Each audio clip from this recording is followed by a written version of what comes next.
Selamat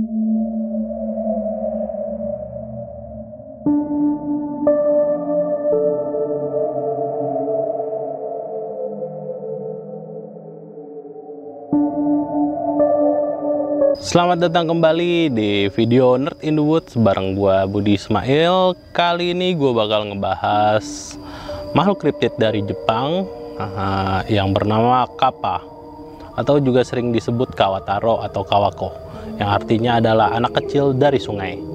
Nah, makhluk kriptid ini di agama Shinto di Jepang itu juga masuk dalam kategori salah satu yokai atau siluman.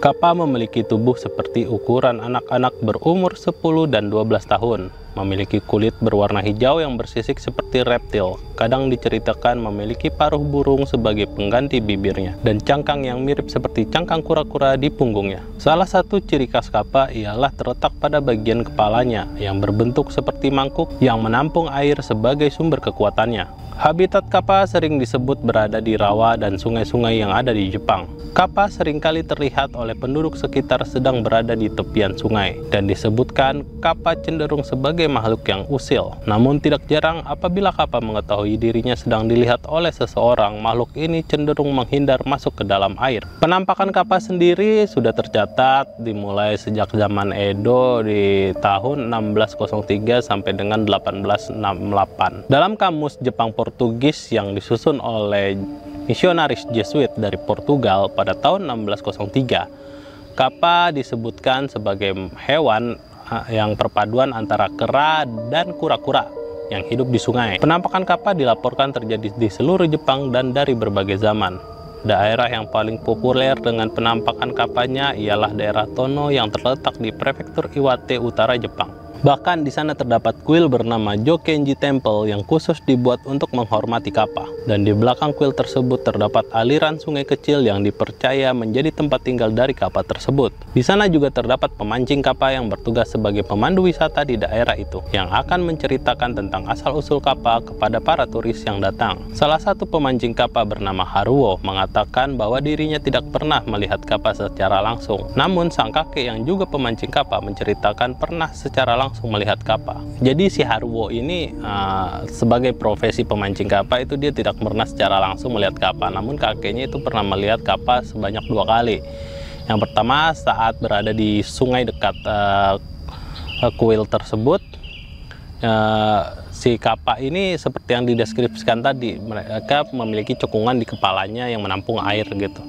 Dan yang kedua saat kakek Haruo pulang dari kuil di sore hari saat hujan di sungai, si kakek Haruo ini melihat si kappa itu mukanya merah kayak menahan amarah.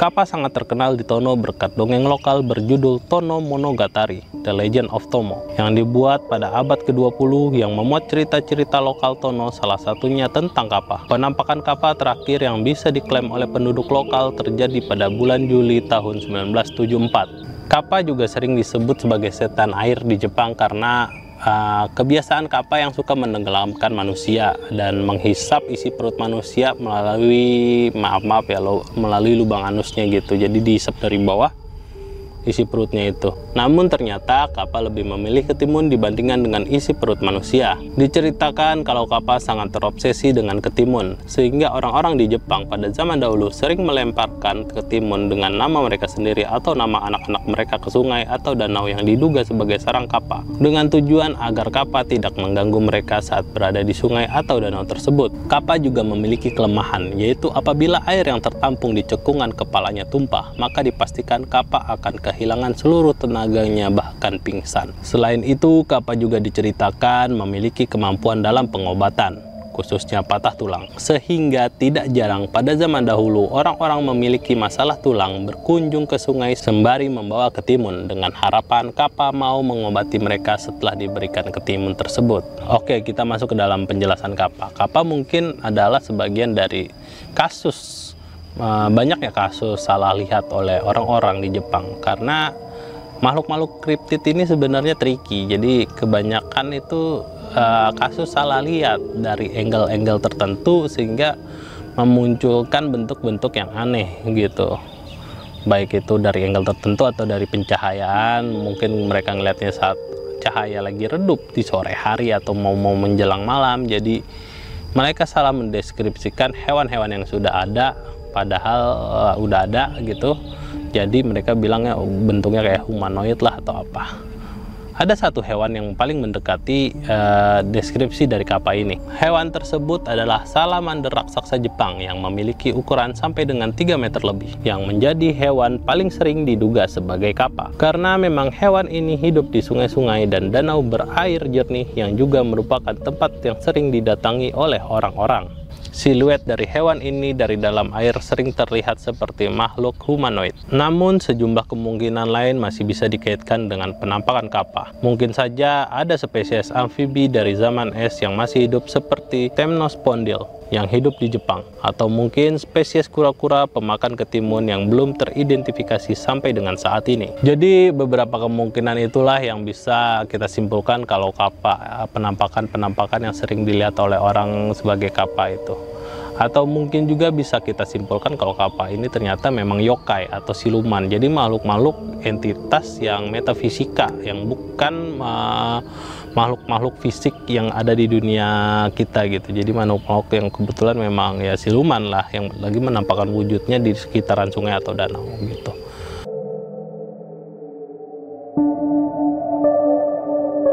Selamat datang kembali di video Nerd in the Woods. Kali ini gue mau bahas makhluk kriptid yang berasal dari Jepang. Yang makhluk ini mirip banget dengan deskripsi dari Bigfoot di Amerika Utara gitu. Atau yang dulu pernah gue bahas di video Nerd in the Woods juga, kalau di Indonesia itu ada namanya orang gadang yang mirip dengan Bigfoot. Nah, makhluk ini bernama Hibagon. Jadi seperti apa sih makhluk ini dan dari mana sih daerah penyebarannya? Saksikan terus video dari Nerd in the Woods kali ini ya.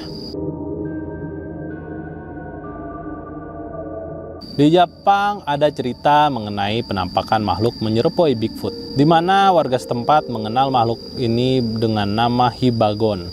Menurut cerita setempat, Hibagon alias Bigfoot Jepang ini mendiami kawasan hutan di Gunung Hiba, Hiroshima Utara. Dari kesaksian mereka yang pernah melihat makhluk ini, Hibagon memiliki tubuh yang diselubungi rambut lebat berwarna coklat atau hitam, dengan tambahan rambut berwarna putih di bagian dada atau lengannya. Hibagon juga digambarkan memiliki wajah yang buruk rupa, hidung yang mancung, dan tubuh yang memancarkan bau tidak sedap. Jika dibandingkan dengan manusia, wajah Hibagon lebih berbulu dan menonjol daripada kontur wajah manusia yang terkesan rata. Selain itu, ciri khas dari Hibagon ialah memiliki postur yang lebih kecil, karena makhluk ini lebih sering dilaporkan memiliki tinggi yang hanya mencapai kurang dari 1,5 meter. Hibagon juga digambarkan berperilaku lebih mirip dengan kera atau gorila ketimbang manusia. Sebagai contoh, walaupun Hibagon dilaporkan berjalan tegak memakai kedua kaki belakangnya, Hibagon juga bisa berjalan memakai keempat kakinya dengan mudah seperti gorila. Sejumlah saksi mata bahkan melaporkan kalau Hibagon bisa melompat-lompat dengan lincah layaknya monyet. Ciri khas lainnya dari Hibagon adalah sifatnya yang terlihat penuh dengan rasa ingin tahu dan tidak kenal takut saat berpapasan dengan manusia. Informasi mengenai Hibagon sebagian besar berasal dari laporan kesaksian yang beredar dari tahun 1970-an hingga 1982. Penampakan Hibagon pertama diperkirakan muncul pada awal tahun 1970-an. Di mana sejumlah siswa sekolah dasar yang sedang mengumpulkan jamur di hutan merasa kaget ketika mereka bertemu dengan sosok makhluk yang menyerupai kera yang bergerak menerobos semak belukar. Nah, jadi itu cerita dari Hibagon ini. Untuk ciri fisiknya sih sebenarnya hampir sama lah kayak ciri-ciri fisik dari Bigfoot atau Sasquatch yang diceritakan di Amerika Utara, yaitu hewan kriptid humanoid yang berbulu lebat, berdiri tegak, menyerupai kera gitu. Namun yang menjadi ciri khas dari Hibagon ini yaitu tingginya itu nggak tinggi-tinggi amat ya, cuman 1,5 meter lah, 150 cm gitu. Jadi mungkin karena Hibagon ini adalah Bigfoot Asia gitu, jadi dia nggak terlalu tinggi dan nggak terlalu besar. Selain itu, yang mengangkat nama Hibagon sendiri sebenarnya adalah penampakan dari seorang pengemudi mobil pick up di Jepang. Saat itu ketika dia jalan di kaki Gunung Hiba, dia melihat sesosok makhluk yang mirip gorila tapi berdiri tegak gitu, lagi jalan di pinggiran hutan di Hiba gitu. Nah, berita ini tiba-tiba langsung booming dan menjadi headline di mana-mana, bahkan di seluruh Jepang pada tahun 1970 itu. Jadi Hibagon mulai terkenal dan menjadi salah satu maskot di Hiroshima, khususnya di daerah Hiba gitu, di Gunung Hiba gitu. Oke, gue selanjutnya bakal ceritain dari penampakan Hibagon itu sendiri. Ada dua cerita yang cukup seru ya, yang gue dapetin dari internet setelah gue searching gitu. Akhirnya gue nemu cerita dari dua penampakan Hibagon gitu. Seperti apa kisahnya? Ayo kita langsung aja ceritain dari penampakan Hibagon ini. Cerita pertama tercatat pada tahun 1997. Di lereng Gunung Hiba di Hiroshima, Jepang, seorang pendaki bernama Takahashi sedang menjelajahi hutan yang rimbun dan lebat. Takahashi adalah seorang pendaki berpengalaman yang telah mendaki berbagai gunung di Jepang, tetapi dia belum pernah menghadapi apapun seperti yang dia alami hari itu. Saat matahari mulai meredup di balik puncak-puncak gunung, tiba-tiba keheningan hutan terganggu oleh suara aneh yang muncul dari balik semak-semak. Takahashi berhenti sejenak, mendengar dengan hati-hati. Suara itu terdengar seperti langkah kaki yang berat, berirama dan tidak biasa. Dengan hati-hati, Takahashi melangkah mendekati sumber suara. Semakin mendekat, dia semakin merasakan adrenalinnya mulai meningkat, dan di tengah-tengah semak belukar, ia melihat sesuatu yang membuatnya terperangah. Sejenis makhluk yang berdiri tegak sekitar 1,5 meter dengan bulu-bulu yang menutupi tubuhnya. Wajah yang menyerupai gabungan antara manusia dan kera besar. Takahashi memejamkan matanya sejenak, memastikan dia tidak sedang bermimpi. Ketika dia membuka matanya lagi, makhluk itu masih berada di sana, menatapnya dengan mata yang penuh rasa ingin tahu. Takahashi tidak bisa bergerak karena terpaku oleh keberadaan makhluk tersebut. Dengan hati-hati, Takahashi mengambil langkah mundur, tidak ingin membuat makhluk itu merasa terancam. Dia merasa antara campuran rasa takut dan kagum ketika melihat makhluk yang orang lokal sebut dengan nama Hibagon. Tidak berselang lama, Hibagon itu juga bergerak menjauh melintasi antara pepohonan seolah-olah menghilang ke dalam kegelapan hutan. Nah, ketika Takahashi berhasil lolos dari pandangan makhluk ini dan makhluk itu juga udah masuk ke dalam lebatnya hutan, Takahashi akhirnya ingat karena kata penduduk lokal di sekitaran Gunung Hiba ini ada satu makhluk yang penduduk lokal sebut dengan nama Hibagon. Dan memang ciri fisiknya seperti apa yang Takahashi lihat, percampuran antara manusia dan kera dengan tinggi 1,5 meter. Jadi itu penampakan pertama. Nah, penampakan kedua ini dilihat oleh sekelompok siswa SD di Jepang yang saat itu sedang camping di kaki Gunung Hiba. Jadi gini ceritanya. Pada tahun 2009 di kaki Gunung Hiba di prefektur Hiroshima, 3 anak yang bernama Yuki, Haru, dan Kenji sedang berkemah di tepi hutan yang lebat.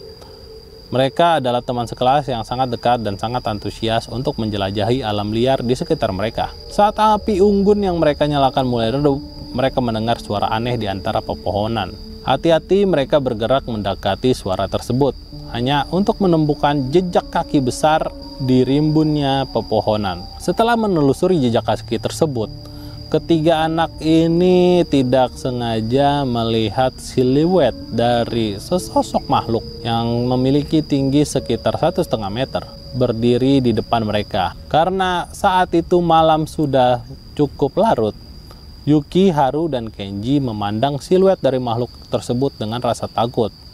Mereka tidak berani bergerak, seakan terhipnotis oleh kehadiran makhluk legendaris yang selama ini hanya menjadi cerita di lingkungan mereka. Mereka sadar kalau saat ini mereka sedang berhadapan dengan makhluk yang masyarakat sebut dengan nama Hibagon. Namun makhluk itu perlahan melangkah mundur ke dalam kegelapan hutan, meninggalkan ketiga anak-anak itu dalam kebingungan dan keheranan. Malam itu mereka bertiga tidur dengan gelisah. Ketika pagi tiba, mereka langsung meninggalkan kaki Gunung Hiba dan menceritakan cerita ini ke penduduk sekitar yang mereka temui. Nah, jadi itu dua penampakan dari Hibagon yang tercatat di tahun 1997 dan tahun 2009 yang paling baru. Jadi sampai dengan saat ini, kalau kalian tahu, di Hiba itu akhirnya Hibagon ini berakhir menjadi maskot, seperti ya kayak kapal dan yokai-yokai yang lain gitu. Dan masyarakat sekitar akhirnya menyangka kalau Hibagon ini ya sebenarnya adalah entitas supranatural juga gitu, semacam yokai lah gitu. Ada yang bilang atau masyarakat sekitar bilang kalau Hibagon itu adalah perwujudan dari Gunung Hiba yang saat itu merasa terganggu dengan aktivitas penambangan masyarakat sekitar gitu. Jadi waktu tahun 1970-an itu di Gunung Hiba lagi masif ada semacam pekerjaan penggalian untuk bahan-bahan tambang gitulah. Masyarakat Jepang ini kan percaya dengan ya entitas-entitas spirit atau supranatural dari benda-benda mati seperti spirit atau jiwanya gunung, hutan dan lain-lain gitu. Nah, mereka mengatakan kalau Hibagon ini adalah representatif dari Gunung Hiba yang mengatakan kalau udah jangan eksploitasi gua lagi gitu. Sampai di sini dulu untuk cerita dari Hibagon ini. Kalau menurut kalian sebenarnya Hibagon ini apa sih gitu? Apakah memang benar makhluk yang ada dan belum teridentifikasi atau ya memang yokai atau entitas supranatural? Itu kembali lagi ke kepercayaan kalian masing-masing. Sampai jumpa lagi di video Nerd in the Woods selanjutnya. Semoga kalian sehat selalu dalam lindungan Tuhan dan bahagia selalu ya. Sampai jumpa.